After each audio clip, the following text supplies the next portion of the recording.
Physically disable যদি কেউ হয়, চ্যালেঞ্জ যদি কেউ হন, সে সুযোগ পাবে, কিন্তু সে যদি দাগি হয় সে সুযোগ পাবে, এটা কোর্ট কখনো বলেনি। এবং কোর্টকে মিসকোট করার জন্যে এই ধরনের উকিলরা থাকে। দেখুন, সিনিয়র অ্যাডভোকেট সিনিয়র ওরম ভাবে তো কিছু হয় না। সিনিয়র জুনিয়র দিয়ে মানুষটাকে কাজের হতে হয়। ধরুন, আমার বাবা সচিন তেন্ডুলকারের থেকে বয়সে বড়, কিন্তু আমার বাবা ক্রিকেট কেরিয়ার সচিন তেন্ডুলকারের মতো না। সুতরাং বয়স দিয়ে কিছু হবে না। আলটিমেটলি কেরিয়ারে কি করেছেন, উনি কত বড় উকিল বা কি আমি জানি না, কারণ উনি খুব অসভ্য লোক। আইনজীবী হিসেবে তার ভূমিকা কি আমি জানি না। তার দলীয় প্রতিনিধি হিসেবে কাজ করছে। 4টি চোরকে, 4টি অশিক্ষিত দাবি পয়সা দিয়ে যারা সিট কেনার চেষ্টা করেছে, সেই মালেদের লুকোবার চেষ্টা করছে। দাদা, একেবারেই যে টেন্টেড লিস্ট বেরিয়েছিল এসএসসিতে আমরা দেখতে পেয়েছিলাম, সেই 1806 জনের তালিকা। এইবার যে ইন্টারভিউ ভেরিফিকেশন লিস্ট বেরিয়েছে, সেখানেও সেই 1806 জন থেকে বেশ কিছু জনের নাম খুঁজে পাওয়া যাচ্ছে, এবং একজনের নাম স্পষ্টত আমরা খবরে দেখতে পাচ্ছি, নীতিশ রঞ্জন বর্মা। সে নাকি দাগি হতে পারে, কিন্তু সে ফিজিক্যালি ডিসেবল বলে তাকে আবার পরীক্ষায় বসতে দিয়েছে। কল্যাণ ব্যানার্জি কোর্টে দাঁড়িয়ে বলছে। সেখানে সুপ্রিম কোর্ট খুব পরিষ্কার বলেছিল যে ফিজিক্যালি ডিসেবল যদি কেউ হয়, চ্যালেঞ্জ যদি কেউ হন, সে সুযোগ পাবে, কিন্তু সে যদি দাগি হয় সে সুযোগ পাবে, এটা কোর্ট কখনো বলেনি। এবং কোর্টকে মিসকোট করার জন্য এই ধরনের উকিলরা থাকে, তারা তাই করেছে। আসলে কি করবে, লোকজনের থেকে পয়সা নিয়ে নিয়েছে এরা। এখন যদি এরা কোনোভাবে বসতে না দেয়, কালকে তো দলবেদের বাড়িতে টাকার জন্য যাবে। ওই জন্য বিভিন্ন রকম ভাবে চেষ্টা করছে যদি কোনোভাবে এদেরকে ঢুকিয়ে দেওয়া যায় ভিড়ভাড়ের মধ্যে, কিন্তু সেটা হবে না। প্রত্যেকে নজর রাখছে, কোর্ট নজর রাখছে, একজনও দাগি আসামি এর মধ্যে থাকবে না, এটা খুব ক্লিয়ার। কিন্তু তিনি যখন সিনিয়র অ্যাডভোকেট, তিনি বলছেন যে তিনি নাকি সুপ্রিম কোর্টে অর্ডার করে সেটাই বুঝেছিলেন, তাই তিনি করেছিলেন।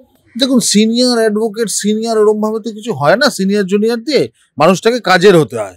ধরুন, আমার বাবা সচিন তেন্ডুলকারের থেকে বয়সে বড়, কিন্তু আমার বাবা ক্রিকেট কেরিয়ার সচিন তেন্ডুলকারের মতো না। সুতরাং বয়স দিয়ে কিছু হবে না। আলটিমেটলি কেরিয়ারে কি করেছেন, উনি কত বড় উকিল বা কি আমি জানি না, কারণ উনি খুব অসভ্য লোক। সেটা ওনার বিভিন্ন বক্তব্যে আমি প্রমাণ পেয়েছি। আমার ব্যক্তিগত মতামত এটা, এটা নিশ্চয়ই অন্য কারোর সাথে মিলবে এটা আমি আশা রাখি না, বা মিলতেও পারে। বাট ওনার মতো অসভ্য লোক আমি খুব কম দেখেছি। কোর্ট যখন বলছে যে সমস্ত ডিটেলস সহ টেন্টেড লিস্ট বের করতে হবে, কল্যাণ ব্যানার্জি বলছে আমি কি পুলিশ নাকি যে আমি ডিটেলস দিতে বসবো?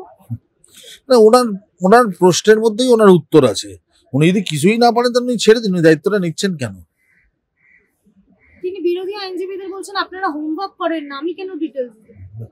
আপনারাই বুঝুন যে ওনার প্রয়োজনীয়তা কতটুকু। তাহলে কি আইনজীবী হিসেবে তার ভূমিকাটা কি? আইনজীবী হিসেবে তার ভূমিকা কি আমি জানি না। তার দলীয় প্রতিনিধি হিসেবে কাজ করছে। 4টি চোরকে, 4টি অশিক্ষিত দাবি পয়সা দিয়ে যারা সিট কেনার চেষ্টা করেছে, সেই মালেদের লুকোবার চেষ্টা করছে, এবং সেটা হবে না। এই যে অতিরিক্ত 10 নাম্বার দেওয়া হচ্ছে এক্সপেরিয়েন্স বেসড, এটাও তো সেই কোথাও না কোথাও থেকে নতুন যারা ফ্রেশার, হ্যাঁ, ফ্রেশারদের সঙ্গে এখানে যেটা করা হচ্ছে এটা অন্যায় করা হচ্ছে। এবার এগুলো তো স্বেচ্ছাচারিতা না। ওকে 10 দিয়ে দাও, ওকে 6 দিয়ে দাও। এর আগেও শুনেছিল এই বাকি সমস্ত বোর্ডে 95-96% পায়, আমাদের বোর্ডের পার্সেন্টেজ এত কম কেন, মুখ্যমন্ত্রী বলেছিল সবাইকে বেশি বেশি করে নম্বর দাও।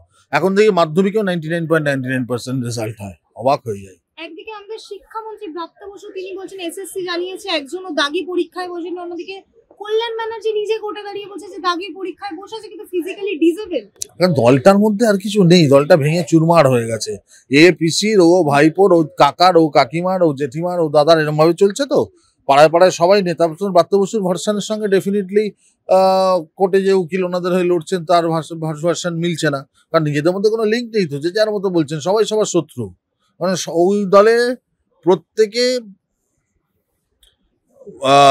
এই চিন্তায় ভুগছে, এই বোধহয় আমার পথ গেল গেল গেল গেল। কারণ ওখানে বেসিক্যালি একজন বা দুজন লিডার, বাকি তো দলের সব চেয়ার লিডার। তো দেখবেন আইপিএল ম্যাচে পম নিয়ে নাচে, হ্যাঁ, ওরকম সামনে দুজন এগিয়ে যায়, পেছনে পম নিয়ে নাচে বাকিরা। কিন্তু রাজ্যে নাকি চাকরি চুরির খেলা চলছে, কুণাল ঘোষ বলছে। চাকরি চুরির খেলাই তো চলছে, ওনারা তো চাকরি চুরির খেলাই খেললেন। যারা যোগ্য তাদেরকে বসিয়ে রেখে কিছু মানুষের থেকে পয়সা নিয়ে তারা টাকা চুরি করে এর বান্ধবীর খাটের তলায়, ওর চৌকির নিচে কোটি কোটি টাকা পাওয়া যাচ্ছে, এবং সবই চাকরি চুরির টাকা। তো চাকরি চুরির খেলা চলছে না। একদিকে আইনজীবী কল্যাণ ব্যানার্জি যেমন আছে, অন্যদিকে সাংসদ কল্যাণ ব্যানার্জি তিনি বলছেন যে আমি জনপ্রতিনিধি, আমি জনসাধারণের নির্বাচিত সাংসদ 4 বারে, আর রাজ্যপাল অমিত শাহর পা ধরে রাজ্যপাল হয়েছে। দেখুন এই কথাগুলো কি মানে কিছু কথা বলতেও আমার খুব খারাপ লাগবে। মানে এটা কোনো শিক্ষিত মানুষের কথা হতে পারে? এটা কোনো সামাজিক একটা মানুষ যে এই সোশ্যাল স্ট্রাকচারটা বোঝেন তার এটা বক্তব্য হতে পারে? হতে পারে না তো। আমি জানি না, আমার মনে হয় উনিও আদতে কি করে ল পাস করেছিলেন আমি জানি না। টুকিটাকা হবে হয়তো, বা যে পদ্ধতিতে ওনারা চাকরি চুরি করছেন সেরকম ভাবেই হয়েছেন হয়তো। আমি জানি না কিভাবে হয়েছেন, বাট ওনার শব্দ চয়নের মধ্যে আমি শিক্ষার খুব অভাব দেখি। কিন্তু অমিত শাহর পা ধরতে হবে রাজ্যপাল হওয়ার জন্য? দেখুন এই প্রশ্নগুলোর উত্তর দেওয়াটাই না আমি কোনো প্রয়োজন বোধ করি না। কোনো একটা অশিক্ষিত লোক, অসভ্য লোক, ওনার কথার জবাব ওনার অঞ্চলের মানুষ, যদি উনি টিকিট পান, ভোটে দাঁড়ান, উনি তো বলেছেন নাকি দাঁড়াবেন না, ছেড়ে দিচ্ছেন, রোজই বলেন, সব নাটক করেন, ওনার অঞ্চলের মানুষ দেবে। রাজ্যপালের বিরুদ্ধে পুলিশে অভিযোগ করছে, পুলিশও সেই অভিযোগ নিয়েছে। হ্যাঁ, বোকার মতো। অভিযোগটা কি ছিল? অভিযোগ ছিল যে ওখানে নাকি রাজভবনে গুলি বারুদ লুকোনো আছে। তো রাজভবন তো কলকাতা পুলিশের আন্ডারে, তাহলে ওটা কলকাতা পুলিশের ব্যর্থতা, তার মানে পুলিশ মন্ত্রীর ব্যর্থতা। উনি ঘুরিয়ে অপদার্থ আসলে পুলিশ মন্ত্রী তথা মুখ্যমন্ত্রীকে বলেছেন, উনি ব্যর্থ মমতা বন্দ্যোপাধ্যায়কে বলেছেন। দাদা একেবারেই শেষ প্রশ্ন, মুখ্যমন্ত্রী আজকে একবারে চিঠি জমা দিয়েছে ইলেকশন কমিশন যাতে এসআইআর না হয়। কি করবেন, ওনার ভোটাররা পালিয়ে যাচ্ছে তো।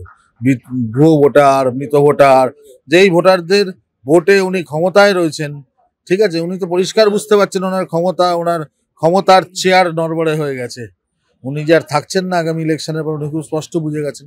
তো ওই যেটা আমাদের বিরোধী দলনেতা শুভেন্দু অধিকারী বলেছেন, গর্তে কার্বলিক অ্যাসিড গেছে, কিলবিল করে বেরোচ্ছে, কি করবে ঠিক করতে পারছে না, দিশাহীন লাফালাফি।